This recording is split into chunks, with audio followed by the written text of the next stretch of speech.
Okay, I know I bring up a lot of stories with my dad and the couple years that I was with him by myself, but I mean, so much happened, or so much that I block out, and those are pretty big, influential years for my life. It was from sixth grade and through my sophomore year in high school, and it was just, I don't know, like I was developing a lot, and I was doing stupid stuff, and I was like, those are the years I was like really getting addicted to like pornography like crazy, you know? The internet was just like booming, right? And we had AOL and dial-up connection, and things were a little slow, but man, my brothers were there for a few years, or like a year and a half. I mean, not very long, and then they went back to live with my mom and my stepdad up in Illinois, and then on to California, and then I joined them a little later, but I think I was with him for like 3 full years, just by myself. And it was, oh, like he left a lot. He'd go on business trips, and I did have a friend during this time. I made a good friend, during my fifth grade that carried, no, eighth grade, sorry, that carried through my sophomore year in high school. But, what was I gonna say? Yeah, there's one story. I remember flying back from somewhere. Oh gosh, we had a layover.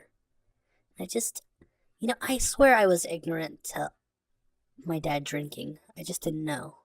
I didn't think it was a thing. I had no idea until somebody at school told me about it.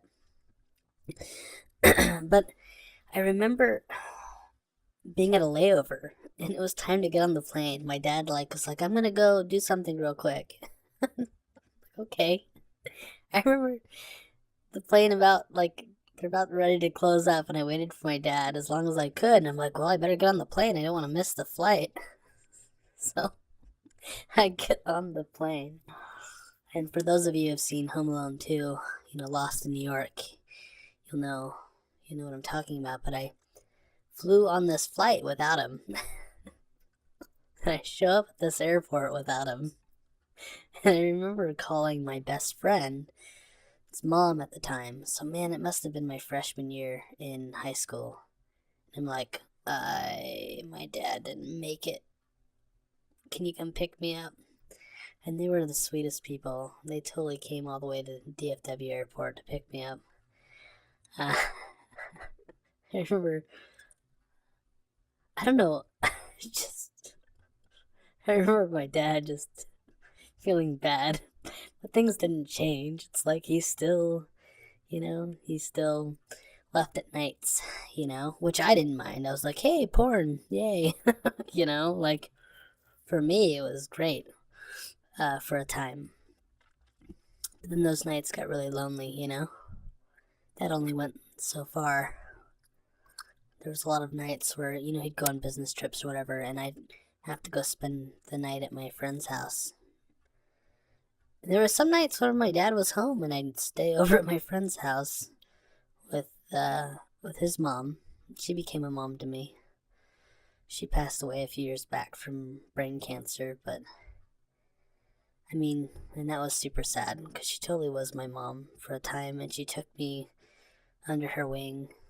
I know there's a lot of people that this happens to, a family member, a friend, where they're in this kind of situation, and it totally happened to me during this time.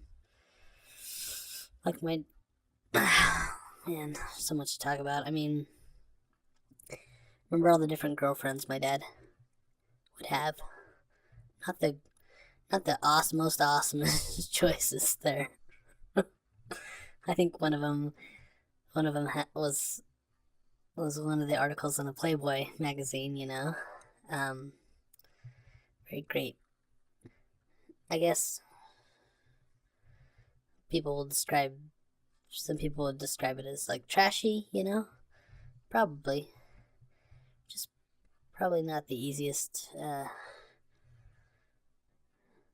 don't know to talk about, but just remember them coming over very regularly, and he would get in relationships with some that would have kids, that I would be friends with or interact with, and then they'd be gone.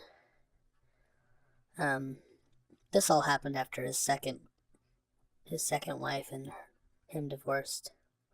And it was kind of a weird situation because they divorced, and then she married the husband of like the our head quarterback on our football team. So like, and I played football there. It was weird to have a stepbrother for a while and a stepsister, and then they became somebody else's stepbrother and somebody else's stepsister that I played football on the team with, if that makes any sense. I don't know.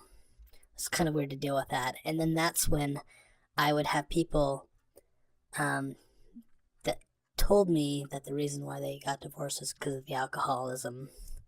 And I'm like, my dad doesn't drink alcohol. What are you talking about? And they're like, yeah, you do. And they would just, I would like sit there and defend him. But they would just tell me I was wrong. And it was kind of hard to deal with. I don't really know what my feelings are about that. I'm glad I was kind of kept ignorant a little bit. I mean, it was kind of sad not knowing the reason why, I guess. I just remember being lonely a lot and not understanding why. And I would just have to go spend time with my friends a lot. I made really good friends during this time. It was kind of really bittersweet when I had to leave the end of my sophomore year. I just really felt like alone. And I had so many friends too, but it was just not enough. I needed parents. It's just sad, you know, when you're neglectful. I mean, my dad was pretty decent, well off. Like he had his own company, He was a financial advisor, and he did really well for himself, and he still does. And he's not too much better. I mean, he still drinks now, but it's nice that we're all grown, so we're not having to like really be cared for per se. But he helped me get through. Like he sent me money and helped me get through nursing school when I was going through my divorce. He gave me some really good advice about the divorce because he's been through it like 3 times already. So I mean, like there's good things that he's helped me out with. I mean, a lot of my stories are sound terrible, and really they are to a point, but he's also done lots of good things for me as well. And, he might not change. So it's weird that after 32 years, that I decided to make the choice to start drinking a little bit. Partially because I wanted to get to know him. Because, he's having health issues now, and he's going to probably not be around forever. So it's hard to not know your dad. And I feel like the things you're willing to sacrifice or to do that are not always the best. And especially after everything I went through, I don't know why I'm following in his footsteps a little bit like that. That's weird. I think being a nurse, though, I've seen that happen in psych nursing. People will follow their parents' bad or good example um, in an attempt to, like, be close to them, I guess. I don't know. Okay, I'm done with that. Let's talk about something else, please.